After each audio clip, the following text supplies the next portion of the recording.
Hi, it's Barbara, and on today's episode of Keeping It PC in the Kitchen, we are going to do a gluten-free donut and donut holes. Now, I think I might have done this before, but I can't seem to find the video for it anywhere, so I'm going to do it again, and then I'm going to upload the video so I don't lose it. So we're going to go straight into getting started. Gluten-free donuts and donut holes. Here we go. Okay, I already have my dry ingredients in my classic batter bowl, and I'm going to tell you what's in there. We have 1 1/2 cups of gluten-free flour, and I like the King Arthur flour, but you can use whatever flour is your favorite. 1/2 cup of corn starch. No. That's 1/4 cup of cornstarch. 1 1/2 teaspoons of baking powder. 1/4 teaspoon of baking soda. 1/4 teaspoon of kosher salt, and 3/4 cup of sugar. So that's in there, and we're gonna mix that up just so that those dry ingredients are mixed up. You know, if you want to sift them together, you can, but I believe that if you just mix them up like this, it'll be fine.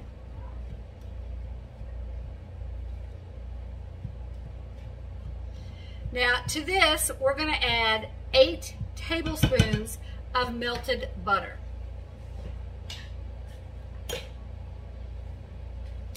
Whoops.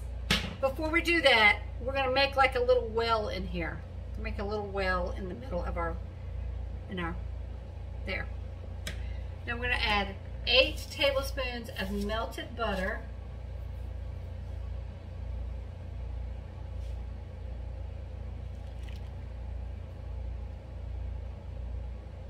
That's probably a little hotter than it needs to be because it should be somewhat cool, but it was still hot. And then we're also going to put in 2 eggs. Now, the eggs need to weigh 100 grams out of the shell. So I put them in a little dish, and then I weighed them using the digital scales.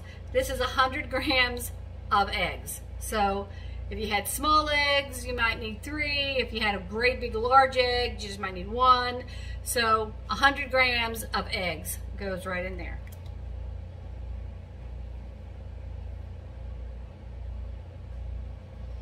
And then it called for 3/4 cups of yogurt, vanilla yogurt, but my preference is sour cream because I like sour cream donuts. So we have 3/4 cups of sour cream. And if you have never used the, I'm going to show you right here. This is the mini measure all cup. And what's really nice about it is you can do your wet ingredients in here and then just pour it. Or if you have dry ingredients, you could do it that way or this way. If you have sticky ingredients like sour cream or shortening or peanut butter, you can just put it in, like move this to where it says your degrees, your weight, cram it in there, and then I'm going to show you, you just pop it out. I'm going to show you how neat this is. You don't have to waste food by, scraping and carrying on. So look how clean this just pops out. This is 3/4 cups of sour cream, and look at that, just cleans right, that comes straight out, clean as a whistle. I will say that that was probably a tiny bit more than 3/4 cups because I made it heaping instead of leveling it. And then we also need 1 teaspoon of vanilla paste.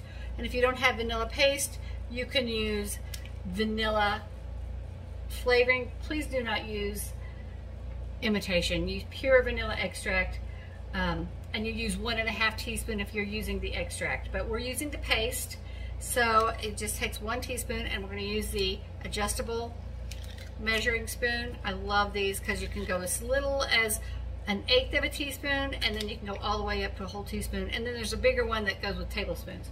So we need a teaspoon of vanilla paste, and it's not going to go in there. We're going to have to pour it in.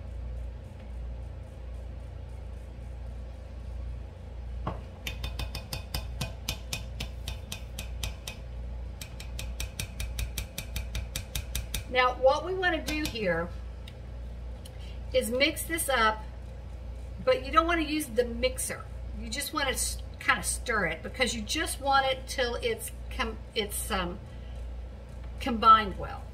So that's what we're going to do. We're just going to use the spatula, the mix and scrape, and mix this up just so it's combined. You don't want it beaten.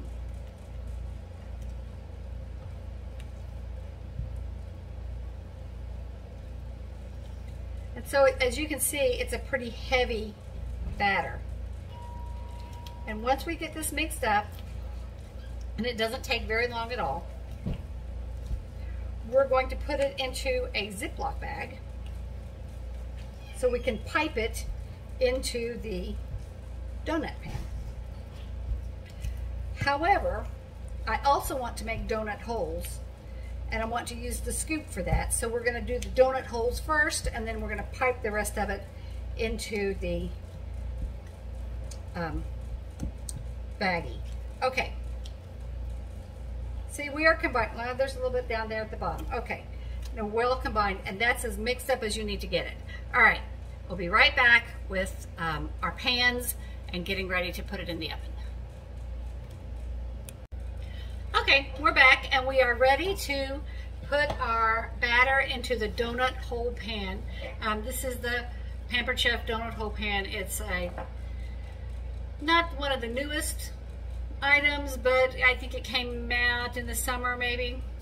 And this is what happened. When the donut hole pan came out, everybody on the little Pampered Chef websites were talking about how the donut holes looked more like muffins. And the solution was, don't put so much batter in there. So I know you want to just fill it up, or you want to fill it up like you do cupcakes and stuff, but they said to use the small scoop. Look how small that is. Look what a small bowl that is on there. So that's the small scoop. That's what we're going to use. No more, no less than a scoop, and just dump it in there. That's it. Just one even scoop into each little pan. And I'm going to tell you, I've used the donut pan. I have never used the donut hole pan, because after I got the donut pan and started making donuts, and they were so delicious, I gained about 10 pounds. And so by the time the donut hole pan came, I felt like I should probably maybe back off on the donuts. So I haven't ever used the donut hole pan. So we're going to see, we're doing it just like they said, one even scoop into each little pin. Okay, so we're going to fill these up, and then we're going to come back and do the actual donut pan as well.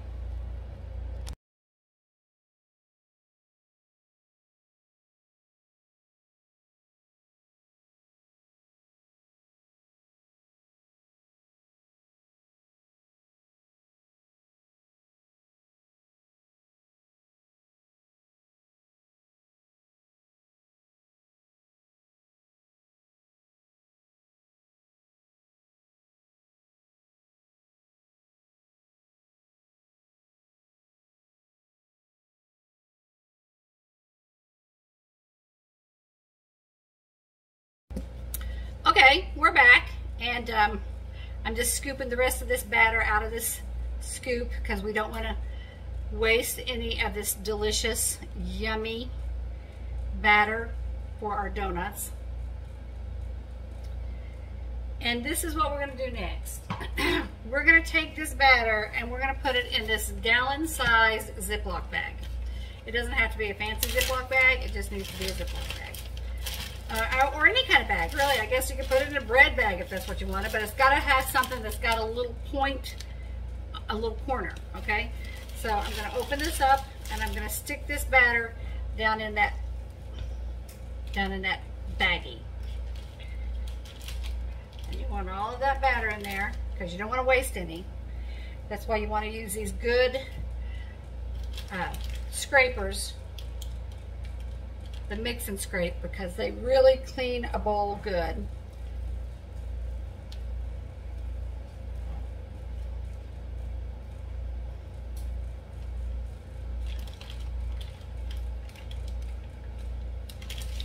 sorry, there it is. And once you get all of your batter,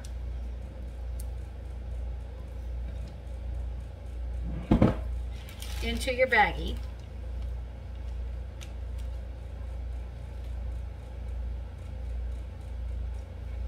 you're going to snip. Oh, wait a minute. I got to wipe my fingers off. You're going to snip a little hole, just a tiny little hole right there in the corner, right there. And then we're going to pipe this into our donut pan. And we'll be right back. Okay, we're back. We've got our batter in here. We've got a hole snipped right here. And we are going to just get that batter all the way over to that other side of the bag.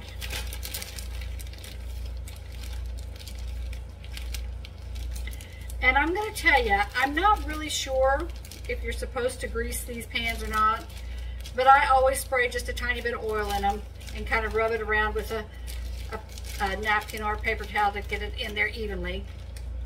All right, now we're just going to make one circle around each indentation of pie, of donut pan, just to get that filled in just the right amount. So just make a circle around there. And then we're going to do that all the way around to every one.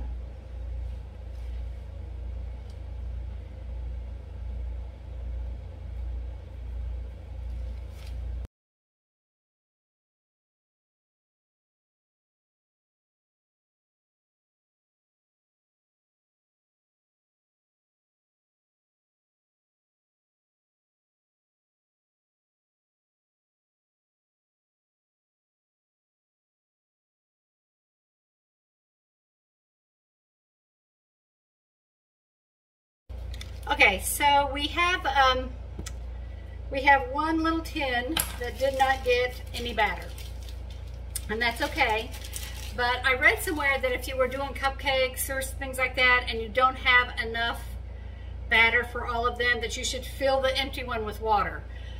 But I'm not really sure why. I think it's supposed to make the baking even or something, and I don't like to do that because then water, you know, I have an accident waiting to happen. So I fill it with rice. I just put rice in there just to keep that pan from discoloring, or for whatever reason that this isn't supposed to be empty, I fill it with rice. Now this is a very important part of the donuts, because if you don't do this, these will rise up over top of this little thing right here, and then they will just look like muffins, and we don't want muffins, we want donuts.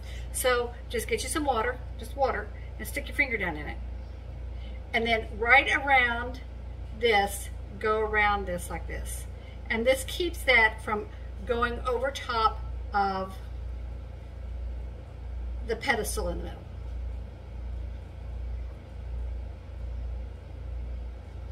It just takes a minute. It doesn't even take a whole minute. It just takes a few seconds just to go around each one of them. And do that one again.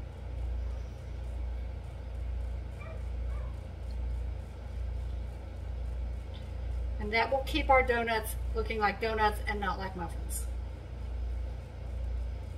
Because every donut has to have a hole. You don't want the hole all covered up.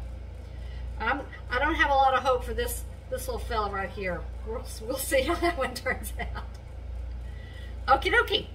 We're going to pop them in the oven at 350 for 12 minutes. We're going to put them both in. I've never made donut holes. They might not take a full 12 minutes, but we're going to see. We'll be back. Okay, we're back. Our donuts and donut holes have cooked for 12 minutes, and then we've let them cool in the pan for 5 minutes. Well, we're about 20 seconds away from 5 minutes. And now we are going to put them on the cooling rack and let them cool. And this is always an iffy moment for me, because it's kind of like the moment of truth, whether or not they're going to come out of the pan. That always makes me a little nervous. So we're going to give it a shot, because 3, 2, 1, boom, it's time to do it. We're going to start with the donut holes, and they're cooled just long enough that the pan is still warm, but it's not so hot that I can't touch it. All right, here we go. Oh, no, oh yeah, yes, they are coming out. All but 3. Let's see if we can't get those 3 out. They came out too. Oh, but they fell. They fell below the cooling rack. Okay. So now they are, I would not say they're perfectly round, but they do not look like muffins. So I think we did a pretty good job with the small scoop. This one looks a little less round. Maybe this was got a little bit more. So the small scoop seemed to do the trick to get us round donut holes, and we're going to move this one out of the way. And let me get the other one. They are stackable, but I'm just going to do them individually. Now this one, if you will recall, had a tin that didn't have enough dough for it, so I put rice in it. And while I was waiting for that 5 minutes for them to cool in the pan, I scooped the rice out with a spoon. If you use water, I suppose you could just blot it out. And here are our gluten-free donuts, and you can see they all have a hole. This one, I maybe could have put a little less in that one, and then we would have had more for this one.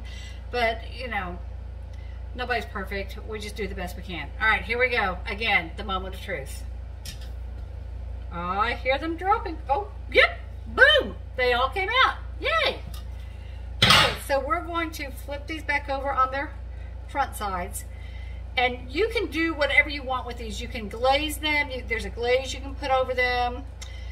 You can put a sugar coating on them, or what I'm going to do is I'm going to just ice them with cake frosting and then put some sprinkles on them. But they have to be completely cool to do that. So we'll come back and show you the end results. I think with my donut holes, I might shake them in like a sugar coating. So we'll be back when we get them all iced. Hey, so we're back. We have let our donuts cool, and we're going to ice them now. We're going to go ahead and ice the actual donuts, and then on the donut holes, we're going to shake them, half of them in cinnamon sugar and half of them in confectioner sugar. So we're gonna get right to that. Let me grab my gloves, because you know I don't touch food without gloves on, because that's gross. So let's start with the donuts. We're just going to use regular cake frosting. If you are real energetic and better in the kitchen than I am with baking, then you are welcome to make your own icing. But I just bought store icing. In fact, I didn't even buy a name brand icing. I just brought the store brand of icing. So we're gonna use that. We're gonna spread it on there with our skinny scraper, and then I'm gonna take these up to my salon, and my signature color at work is green, and I found these sprinkles, well, a whole bunch of sprinkles actually, but some of them are the exact same color as what I use at work. So we're gonna frost them, and then we're gonna sprinkle them. And then we're gonna do the donut holes. So we'll be right back.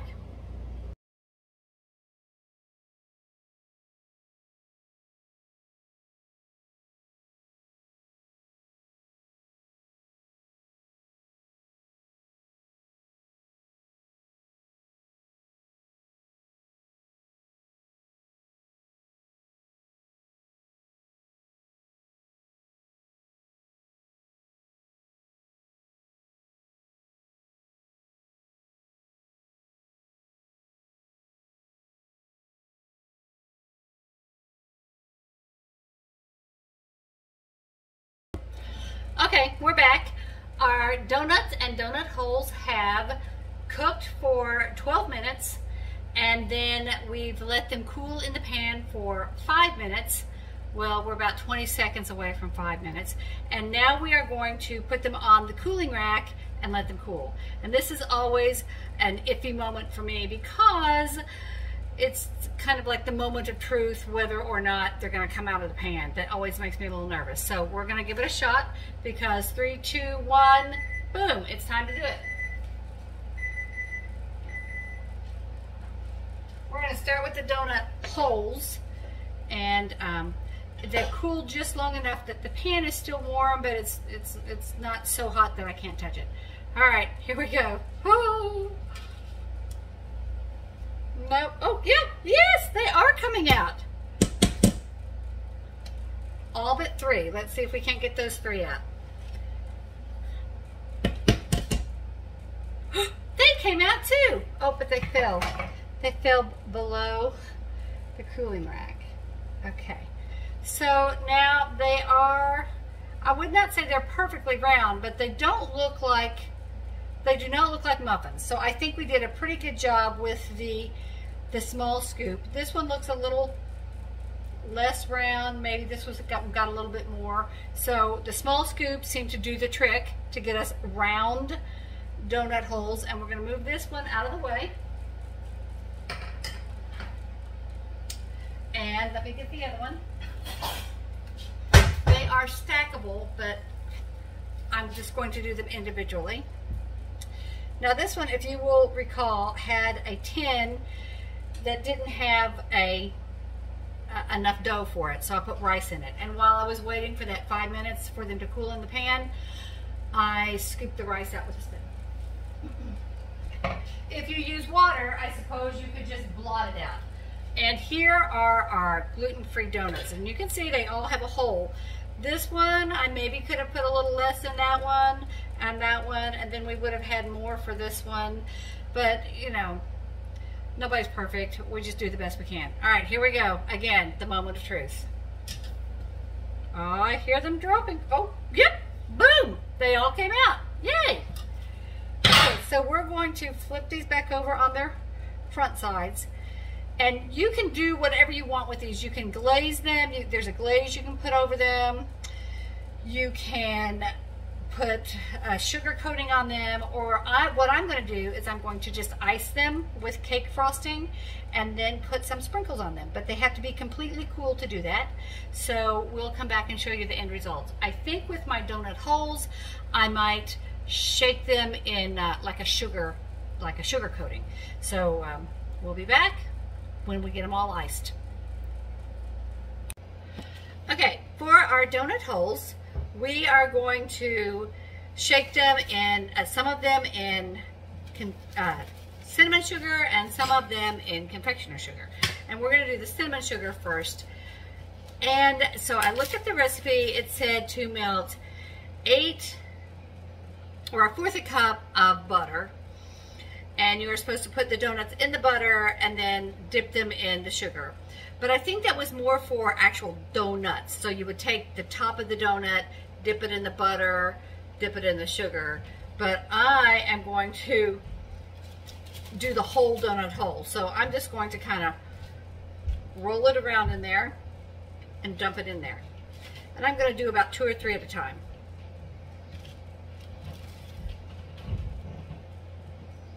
Okay, there's 3. We're going to shake it, you know, just like shake and bake. If you're not old enough to remember the commercials for shake and bake, and I helped, then you're too young to be watching this video. Turn it off.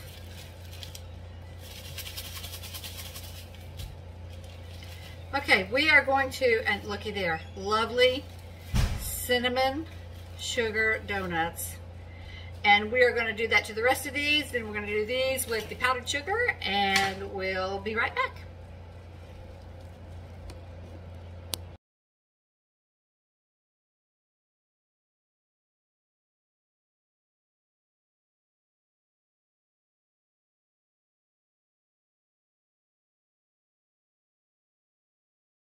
Okay, so here are our donut holes. We have some cinnamon sugar and some powdered. I did a little bit more powdered than cinnamon sugar because I like these better. I don't know if most people like these better, but I like these better, so I did more of those. There are those, and hold on, I'm going to bring back the donuts.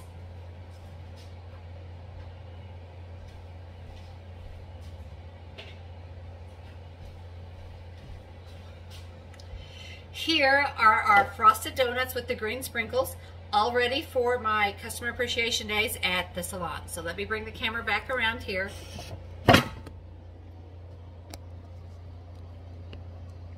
There we go. Okay, that's gonna do it for this edition of Keeping It PC in the Kitchen. And we made gluten-free donuts and gluten-free donut holes. Please subscribe. There's a button down there somewhere. Just push it and subscribe. And if there's anything that you would like me to demonstrate, comment below. And if I have it, I will show it. Have a great day. Bye-bye.